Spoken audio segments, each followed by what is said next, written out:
तो hello friends जय Jagannath welcome करछि आ गुटे फ्रेश मिनी ब्लॉग रे। तो फ्रेश 21 दिन चैलेंज रो आज होछि डे 4।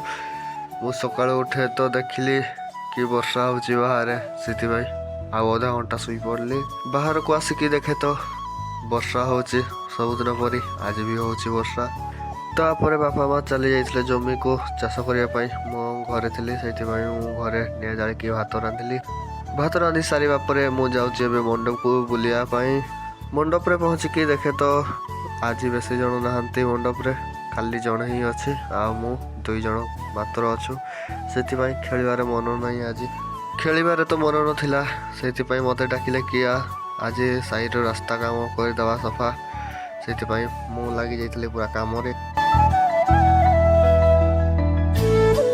रास्ता सफा करबारु किछि रास्ता एमिति थिला तापरे सफा करला परे किछि एमिति हला। तापरे मु आसकी गाधी जाइथिली तापरे गाधी खाइकी मु चली जाइथिली मंडप पटे बुलिया पाई।